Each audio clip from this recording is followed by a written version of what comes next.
webinar is how to turn anyone into an effective leader in just 5 minutes a day. As a reminder, this webinar has been approved for by the HR Certification Institute for 1 general recertification credit towards PHR, SPHR, and GPHR recertification. If you are interested in getting these recertification credits, we require that you do attend 90% of the webinar to earn those, and that you must be logged in via your computer. Otherwise, we're not able to recognize you. So if you are not having trouble logging in via your computer, please send us an email now and let us know that you're joining by phone and that you wish to get those HRCI credits as well.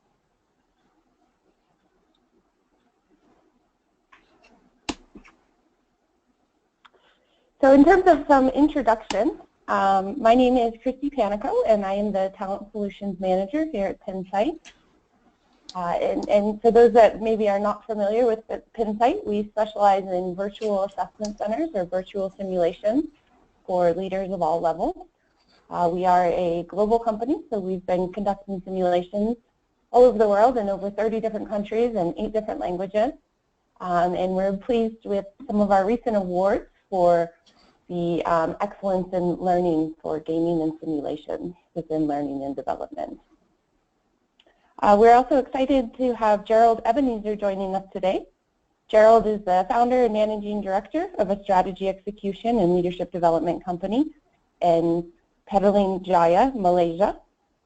Gerald has more than 20 years of business experience in multinationals and local corporations, and in his current role, he serves the unique needs of organizations by linking people strategy to business strategy. So Gerald, welcome. We are excited to have you. Is there anything you'd like to add about yourself or the work that you've done that I missed? Well, thank you, Kristy, for the kind introduction. Well, I'm happy to be on the webinar today and to contribute as much as I can and to hear from the people that we have on the webinar today. Thank you. Wonderful. Thank you, Gerald. So let's move forward. In terms of our agenda for today, we have 3 main points that we wish to cover. The first being the current state of leadership development practices. The second being why the current practices are not effective and how we can fix this. And then the majority of our webinar today will focus on the habit building formula for leadership development. So how we can get leaders ready and just 5 minutes a day. So starting with the current practice of leadership development. A recent survey by Brandon Hall Group shows us that 85% of companies plan to devote more time to leadership development next year. And we know that leadership development is a huge industry. So in 2015, there was $160 billion spent within North America alone, with $355 billion spent worldwide in this industry. However, the results suggest, or the research suggests that we're not always necessarily seeing that ROI. That sometimes the ROI for leadership development can range from a significant loss of about $500,000 to gains of about $6 million. So given this variability in the ROI of leadership development, we find that this is a really pertinent topic, particularly as more companies are looking to invest more time into leadership development next year. And so one of the reasons we'll discuss in terms of why we see so much variability in the ROI of leadership development revolves around the variability of approaches to developing leaders. To set the tone, we'll start with kind of understanding what is Pinsight's philosophy and what's our approach to understanding leadership. So over the years, leadership theory has really changed very substantially. Originally, our focus was on characteristics, or what we call the great man theories, that argued there are certain characteristics that great leaders have that make them effective. And researchers quickly discovered that there's really more to the story than just characteristics. Characteristics do indeed matter, but that's not enough. So people with the same characteristics may behave differently. So then the focus turned to understanding what are the behaviors that make leaders effective. And the early research arguably really overly simplified this by focusing on 2 main groups of behaviors, kind of the task versus relationship-oriented behaviors. And as a result of this oversimplification, this approach was quickly replaced. And so modern theories now understand that there is an interplay between the person and their behaviors in determining great leadership. And although personality traits determine a leader's preferred style, the way we think about leadership now is really based on tangible behaviors and actions. Oftentimes we call them competencies. And this notion is important for the field of leadership development because unlike traits, leaders can develop competencies. And that's really our philosophy here at Pinsight as well. So Pinsight's philosophy on leadership is similar to the modern theories in that we recognize there is this interplay between the person's characteristics and the behaviors that they show. But we believe, and research suggests, that behaviors are the most important component. So we believe it's important to focus on things that we can change and that we can work on, and that is the behavioral component to leadership. So now we'll focus on kind of what leadership development currently looks like, maybe where we've gone wrong with this, and then we'll turn to providing more information about what leadership development can look like on a daily basis. And we're going to start with the critical distinction between development and training. And this is probably one of a few reasons why we see so much variability in terms of leadership development ROI, is because this distinction is really not always made. And sometimes these two are used interchangeably, when really we'll argue that they represent very, very different things. So in terms of development, we're much more focused on skill acquisition. So the primary focus for development is acquiring new skills for the future, mostly in leadership jobs, but we see this in other jobs as well, and helping that individual with overall growth. Whereas with training, the focus is really on acquiring new knowledge for that current job. With development, we'll get to in a moment, the focus is normally on experiential learning activities, so learning while doing, while on the job. Whereas with training, we typically see this take place in a different context, whether that's a classroom or an e-learning platform or a workshop outside of the usual job. In development, as I mentioned, participants are really learning by doing, so they're actively practicing new skills. Whereas in training, participants tend to be more passive recipients of information. Typically, training is a one-time, or maybe there's a couple different events in that process, but it's what we call the spray or pray approach, in the sense that it's one type of method or one type of content that's delivered to a group of individuals with the hope that it will work for all of them. Whereas in development, the focus should be more of a continuous process that's focused on building insights and forming positive habits. And so as a result of the different approaches, we find research suggests that only about 30% of training actually transfers to the job. However, our research shows that within a month or less, 95% of participants through experiential learning activities, such as the simulations we offer or some of the follow-up programs that accompany it, that about 95% of participants are acting on the feedback that they receive within the first month. Gerald, is there anything you'd like to add in terms of what you've seen in regards to the use of training for leadership development within your market? Well, yeah, here's the thing, Kristy. What I found in the Malaysian market is that leadership development trainers tend to focus largely on classroom type of training, geared towards a cross-section of participants from either different functions within the same company or from different industries altogether if it's a public program. I tend to acknowledge that the delivery mechanism has evolved to a large extent now, where there's more interactive workshops in play, and the trainer engages the participants, and the peer group engage each other as well. But I think the focus still tends to be on content-based learning, which is essentially knowledge acquisition. What then is clearly missing is how this newfound knowledge can really be put into practice or embedded within the real-life work environment the participants come from. This aspect is what I see as largely left to the individual participant themselves and to figure out. And this is precisely where I think the opportunity lies for both the individual and the organization to see what can be done in order to accelerate organizational performance. Wonderful. Thank you, Gerald.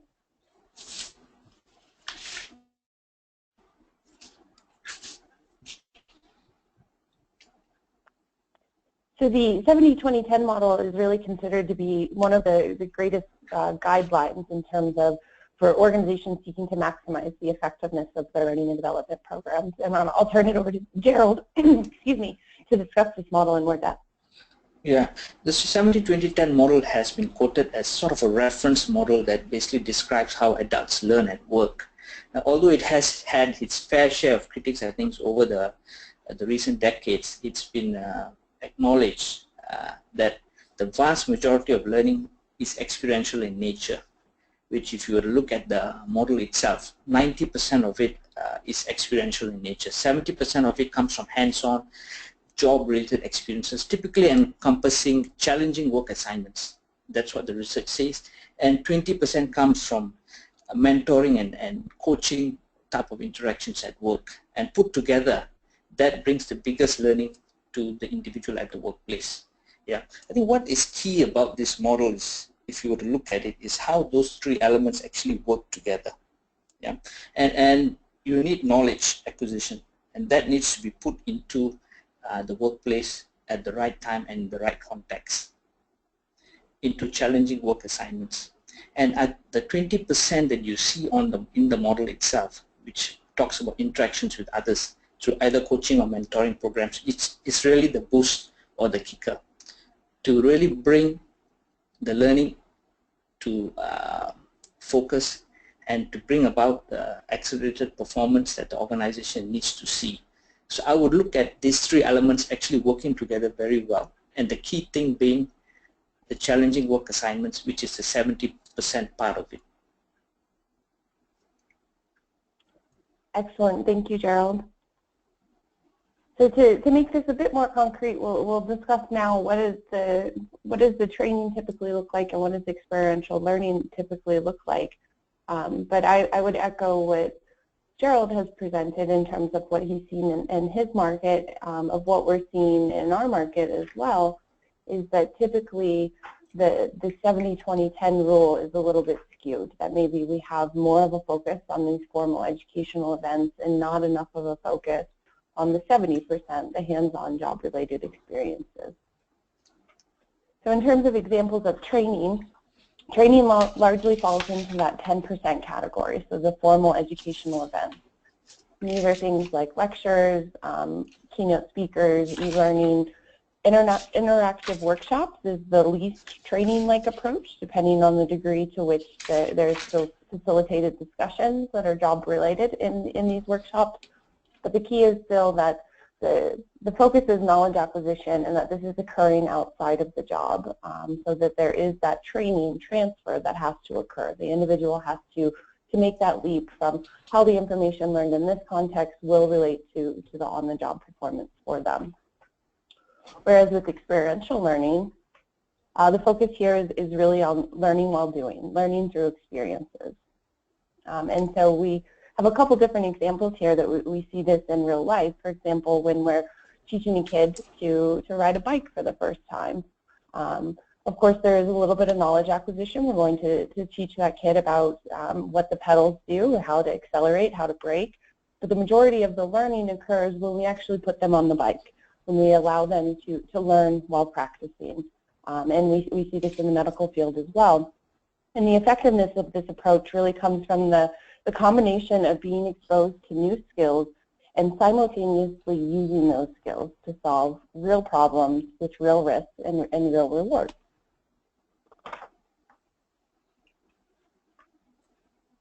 So there is a very critical role here in experiential learning in terms of the role of practice and repetition. And again, we see this in so many other aspects of life, whether that's playing a musical instrument or playing a sport.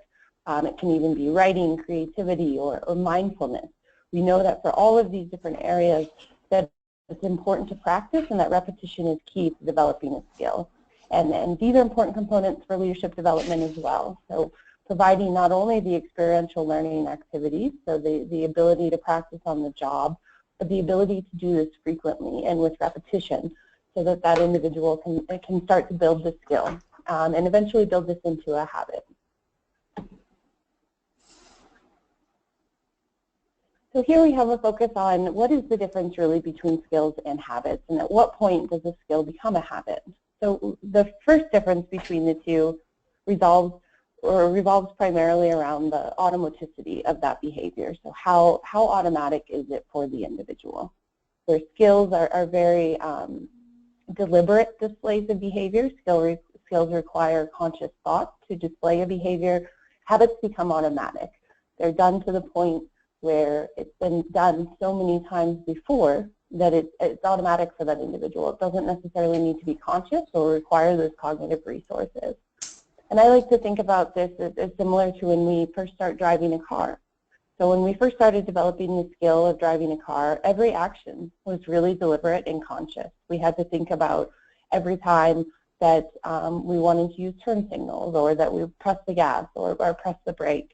And after a while, these skills become so automatic through repetition and practice to the point where you can drive from point A to point B without ever really consciously thinking about using a turn signal or pressing the gas or the brake. And the automatic skills, so the habits, the right side of this, are really critical to be effective. With habits, we don't have to consciously think about it each time we want to display that behavior, and we know that our cognitive resources are finite. So in a complex work environment that most leaders operate in, it's really critical to use those cognitive resources wisely. And by automating the skill to the point in which it becomes a habit, we're really freeing up those cognitive resources to focus on other issues at hand. And this allows for the display of multiple complex behaviors at once with very little thought about this, while still being able to process other information within the environment. And so this is the main reason why we argue for building leadership skills to the point where they become leadership habits. And that's what we'll focus on here for the remainder of this webinar, is how do you build those leadership habits.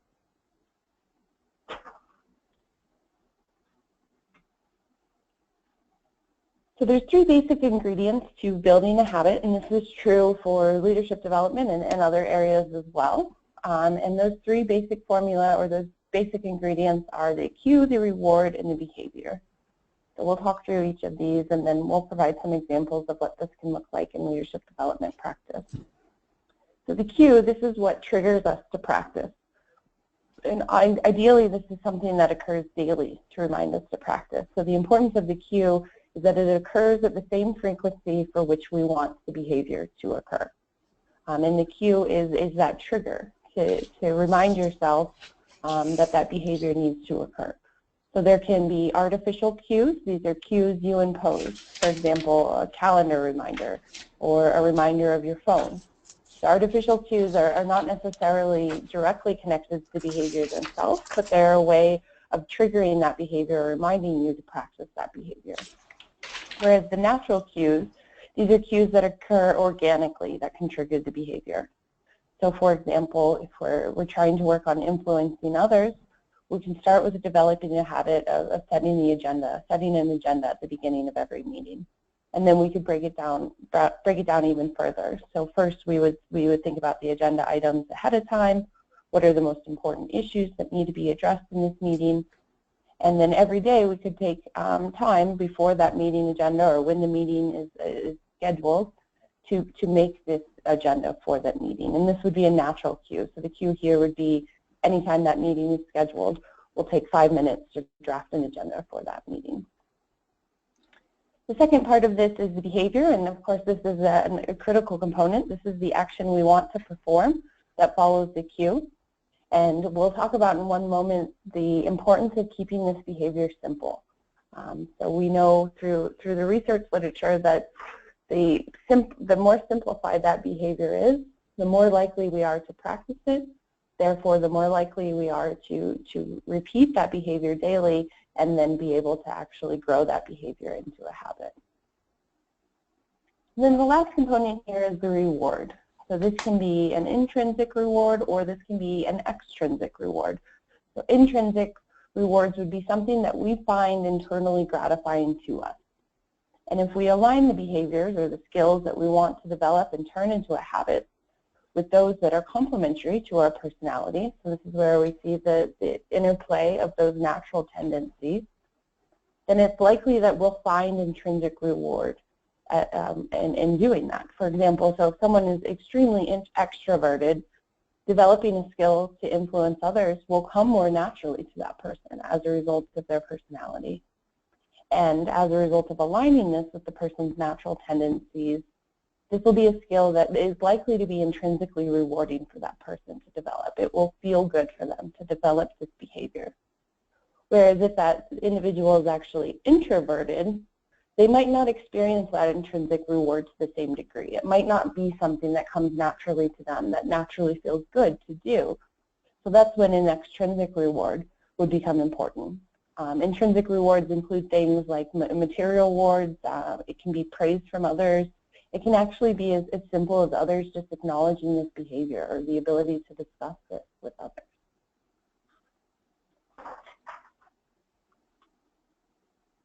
And as I mentioned, there's the important component of the behavior is really keeping it simple. So this model comes from B.J. Fogg from Stanford University. He's done quite a bit of research in the area of habit formation, and this is what's called his behavior model, something that his research has really suggested that it is critical to achieving habit formation and lasting behavior change. There's quite a few things going on here, but the basic concept is that if something is hard to do, we require a lot of motivation to do it. So if you look at the axes, we see that the ability, so how hard or easy that particular thing is to do, and then motivation's on the other one. So there we have the high motivation to low motivation. And the key here is that we know that motivation may struggle, even if it's something that we truly are required to do. That practicing this on a daily basis, our motivation is likely to vary from day to day. So it's best to keep the behavior as something very easy to do, so that assuming we have low motivation, it's still something that we can ensure we practice daily. And then, of course, if the motivation is high, it's even better. But the reality is that again, our motivation is likely to fluctuate. And even if our overall motivation for achieving something one day is high, another day it might be a little bit lower. So the focus here is really keeping that behavior as simple as possible to help ensure that it will be practiced daily and that it is something that we'll be able to achieve with lasting behavior change. So at Pinsight, I'll turn to talking about what this could actually look like in terms of leader habits. And at Pinsight, we apply the habit formation literature to help leaders grow and develop skills to the point of becoming habit. And again, the beauty of a skill becoming a habit is that it becomes automatic for that person. It frees up their cognitive resources to focus on other things. And moreover, habits are consistently displayed across situations, which is really what we're striving for in leadership development. Creating skills so that they are so strong that they happen automatically and that we see a consistent performance of that skill across situations. So in this example, we'll break down what does it look like to develop a leadership habit or a leader habit. In this example, we're focused on delegating well, so we have the definition here. We know that this is a complex skill that involves a lot of micro actions that typically are done all at once. But we can really break this down into much more specific and small behaviors to focus on. So here, focusing on delegate well, with the overall definition being assign complete tasks that have a clear beginning and end and fit with the employee's skills and interests. So let's look at what that might look like in terms of breaking that down into smaller behaviors.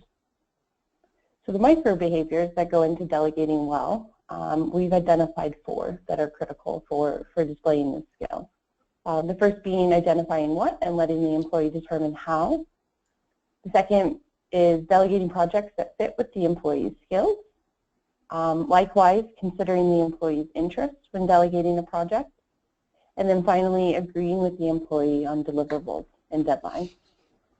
And this can really seem overwhelming for leaders to do all at once, especially at first, because everything is very effortful and conscious. We're using a lot of cognitive resources to display these new skills. So we recommend breaking these down into simple exercises that focus on just a single aspect of this and starting with daily practice of that until that skill becomes a habit. And then the person can focus on other of these micro actions that relate to delegating well And the intention here is building a bigger behavior in small, manageable pieces. So one example that BJ Fogg, the individual that has done quite a bit of research in this area, commonly uses is in exercise or fitness. So say you want to start running 5 miles a day. It's not a very effective goal to say that you're just going to wake up and run 5 miles every day. Rather, he would argue that we need to break that into, okay, I'm going to wake up and I'm going to put on my running shoes. Or the next micro behavior might be, okay, I'm going to wake up and I'm going to put on my running shoes and then I'm going to take a walk around the block. So breaking it down into very small, manageable pieces to grow that overall behavior over time. So here's what a leader habit for delegating well could look like. So here we have the cue of when discussing a project or task with an employee. So anytime this happens, this would be the trigger for the individual to remember the behavior. And the behavior here is asking for agreement on deliverables from that employee. So the piece missing here is the reward. So what is the reward in this situation? And the reward, of course, can come in many different forms. Perhaps in this example, the reward for the manager is getting the deliverable he or she needs from their employee. The reward can also come from, example, the employee acknowledges the clarity of expectation. So in this example, we're really focused on one that is a natural cue, but there can certainly be artificial cues as well. So let's look at another example using a different behavior of what that artificial cue might look like. So here we have take a strategic perspective. We know that this is typically a relatively difficult skill for individuals to develop. Take a strategic perspective, we define that as scanning the broad environment inside and outside of the organization to gain a strategic insight. So when we break this down into kind of micro actions, we see that this can involve seeking broad information about various parts of the organization, asking targeted questions that require deeper analysis, finding themes across multiple sources of complex information, and then combining seemingly unrelated information to gain that strategic insight. So in this example, we see that the cue here is artificial, meaning that it's not directly tied to the behavior. The cue is after you start your computer each morning. So as a reminder, in terms of the cue, the importance is finding something that occurs with the frequency with which you want to practice this skill. So even if there is a natural cue for this particular skill, if it doesn't occur frequently enough, if it doesn't happen every single day, that's when you would want to start to build an artificial cue for this. So in this example, it's as simple as when you open your computer each morning. And then the behavior is spend 5 minutes to explore a part of your organization or industry that you know little about. So this can involve searching the internet, reviewing a company or industry report, or perhaps chatting with a colleague from a different department that you know very little about.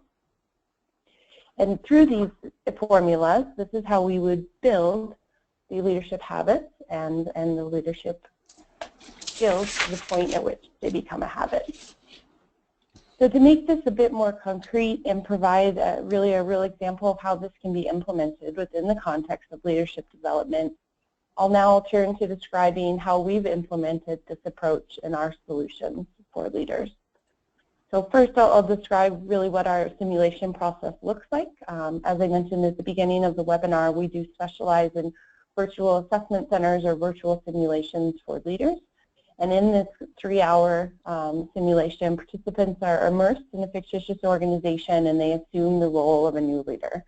So they face a number of different challenges throughout this 3 hours that leaders experience on a daily basis, such as responding to emails or interacting with direct reports, perhaps presenting their plans or their strategies to the supervisor.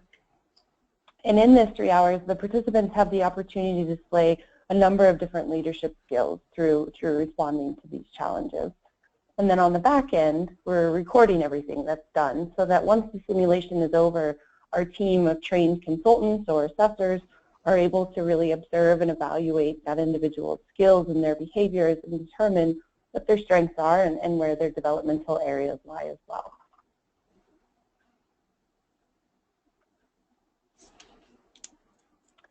So this is an example from one of the reports, and part of what our software does is automatically integrating information regarding the participant's personality. So there's a self-report personality questionnaire that participants are asked to complete with the behavioral observations. So the observations of what that person did or didn't do within the simulation that come from our team of consultants. And the outcome is being able to provide participants a very concrete behavioral feedback regarding their skills and the opportunities for development.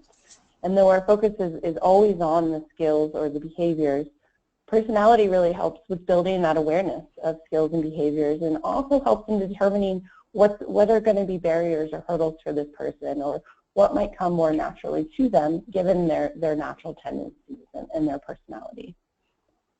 And I'll now turn it over to Gerald. Gerald has done some work with us, quite a bit of work with us in the past, and so he's going to explain a little bit more about how this software can be used in terms of helping drive behavior change. Right. Well, here's the thing. I think Pinsight as a leadership development tool has a very unique starting point, I think, in terms of asking the question of what are the strategies that will be relevant to the organization for the next 2 to 3 years. I think that's a very powerful question. And when the assessment is actually completed, the behavioral observations are then explicitly focused on those behaviors and skills required to execute the strategies for the organization, let's say for the next 2 to 3 years. I think hence in this way, the organization can rest assured that the leadership development effort is highly targeted. We're not taking a spray and a pray approach, so to speak, but it's focused on the relevant behaviors that matters for both the organization and the individual going forward. So I think that Pinsight therefore allows a highly targeted approach to be taken for leadership development that is both motivating and practical to accelerate organization performance. So you can look at it this way.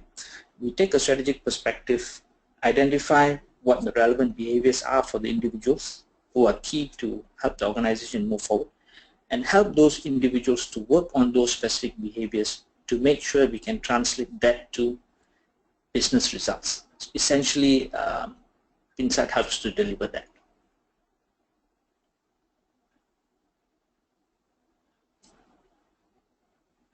Thank you, Gerald. To take this and make it a little bit more concrete, so this is an example of how we've implemented the habit building formula in our solution. So for the past 6 years or so, we've been providing what we call 5 minutes a day development suggestions. So they are simple things that leader can do each day to start practicing the skill and building into the habit. And again, the important components here are keeping it simple and something feasible for people to be able to actually practice it every day. So we've called them 5 minutes a day to denote that they are something very short, that even the busiest of people should be able to fit into their schedule. So the suggestions you're seeing here are for developing capable teams. For example, in 2 to 3 sentences, describe the atmosphere during your last team meeting. Was it friendly? Was it fun? Did your team members feel comfortable to speak up? Did you engage in two-way communication? So we provide the specific behavior and then some reflection questions for that individual to really build some insight and awareness around the particular behavior that they're trying to improve or build in terms of being a habit. And then what's coming next for Pinsight is we're taking this to a whole other level. So, excuse me, in the next version of our platform, we are building this habit formation process even further by providing very prescriptive habits for leaders. So these will be directly tied to the simulation results based on the developmental needs that they had. And again, the simulation is providing very concrete behavioral information about what they did or didn't do, what behaviors they engaged in. And so these prescriptive habits will be directly tied to those results so that for a leader, they don't have to go through the process of trying to determine what they should be working on. We'll tell them based on how they performed within the simulation and where they're likely to see the greatest return from that investment. So focusing on what we call the quick opportunities or skills for which they have a baseline. They're not completely missing for that individual, and skills that are complementary to their personality. so that they can achieve that intrinsic reward through developing that skill. We'll also have daily reminders, so this will serve as a sort of artificial cue for some of the behaviors. Of course, we encourage participants to find natural cues within the work that they're doing as well, but we realize for some of the complex leadership development habits or leadership habits that there's not always going to be a natural cue that occurs daily. So we'll provide daily reminders, whether that's through the text message or an email, for that individual to have that artificial cue for remembering. And then most importantly is the system for tracking practice and improvement. So this will be a system for both the participants as well as the organization to be able to track how, for the participant to be able to track how often do I practice this, so they'll be able to respond with a simple yes or no in terms of whether they practice this every day. And then they'll be able to see how long they've been practicing it and what that schedule looks like for them. And they'll also be able to see, based on how often they've practiced, what their improvement should be based on the research literature. And then likewise, from a client perspective, the supervisor or the hiring manager, maybe it's the HR administrator or the HR manager, will be able to see this as well. So there's that built-in accountability that can also serve as a reward for the individual and help to encourage them to practice daily and know that others are going to see this. So providing kind of that acknowledgement and that validation of the work that they've been doing. Now we move to concluding thoughts, and then we'll have a little bit of time for question and answers. So if you have any questions, feel free to put them into the question box now if you have not already. So in terms of the concluding thoughts for this webinar, the first is that leadership really is a set of behaviors and skills. And if we want to achieve behavior change and skill growth, then we need to make sure that leadership development is really aligned to that. And as we talked about earlier in this webinar, management training or leadership training really is not getting at that focus on skill acquisition. So the goal of leadership development from our perspective is really to develop a skill to the point at which it becomes a habit, the point at which it becomes so automatic for that person that they're able to display it without conscious effort, and then simultaneously be able to spend those cognitive resources on other things within their environment. The habit building formula is critical to this. So the habit building formula comes from many years of research, and this is true for fields outside of leadership development.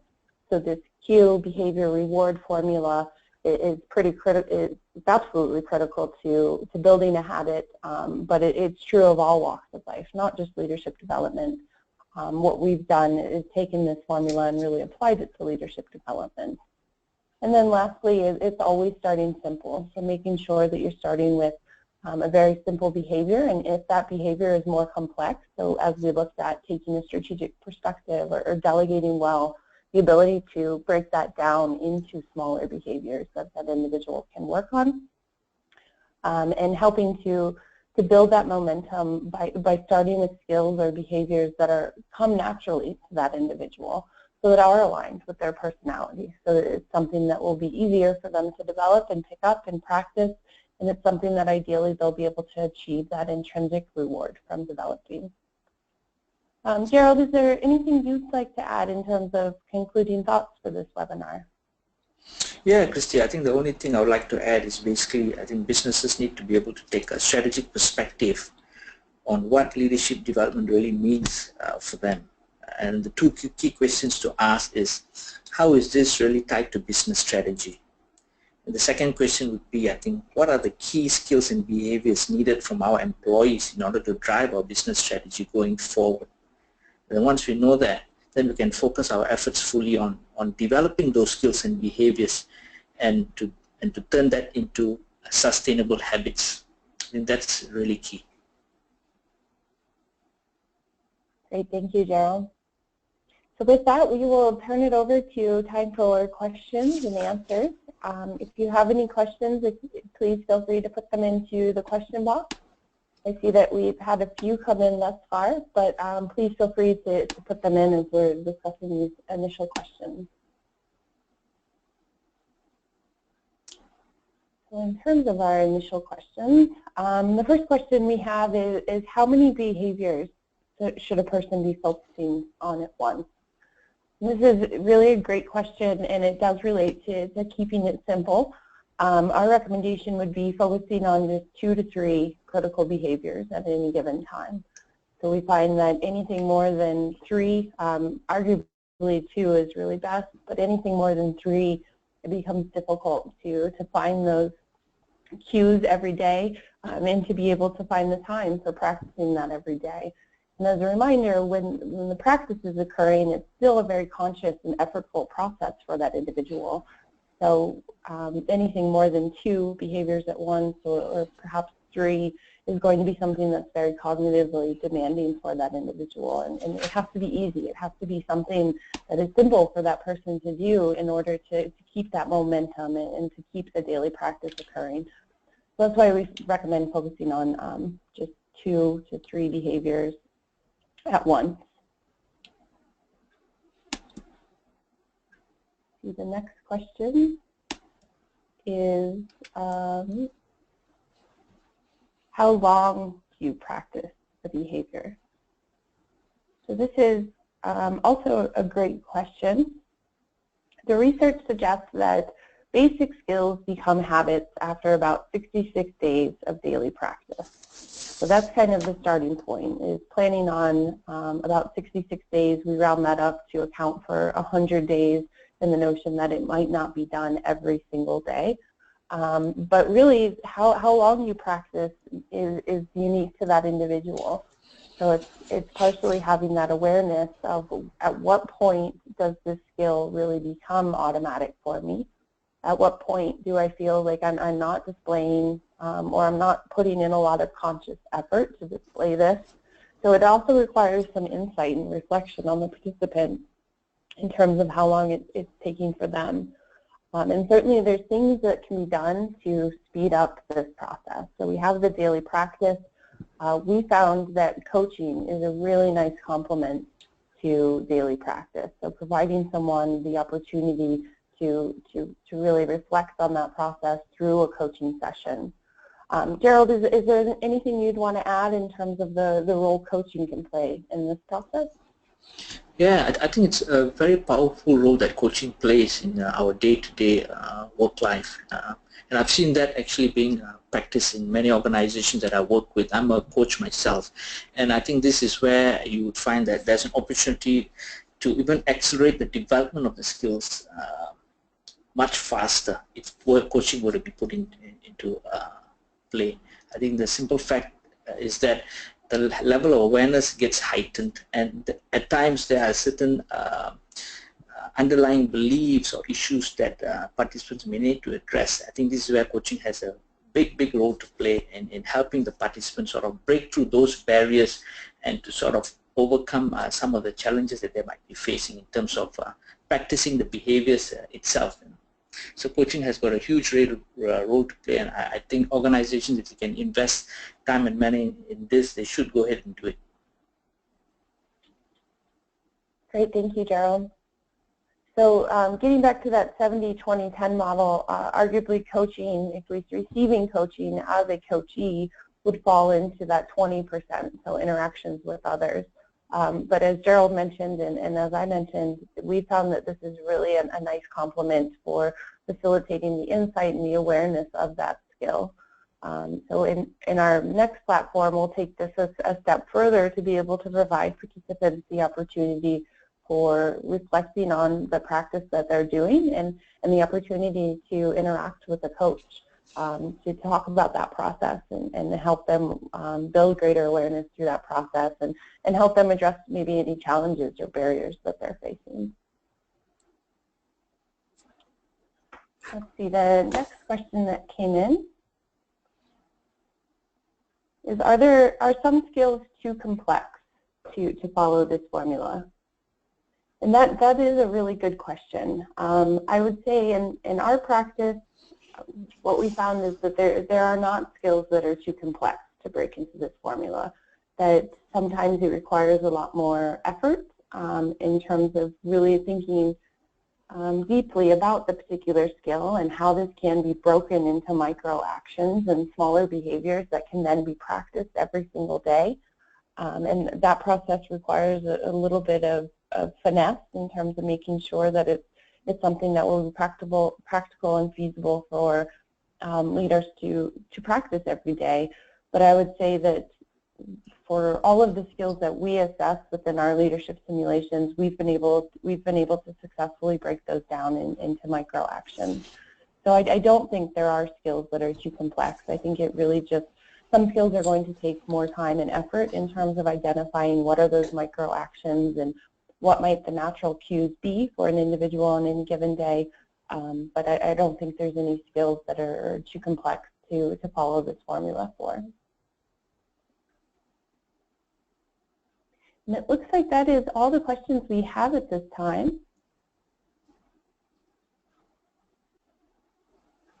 Gerald, is there anything you wish to add at this point before we conclude the webinar?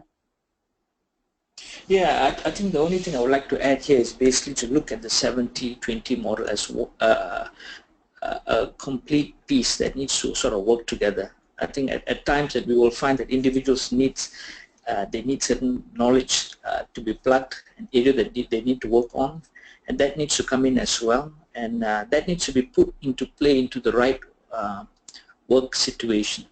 And most often than not, it's a challenging work assignment that brings out the best in terms of how that skill is actually put into practice.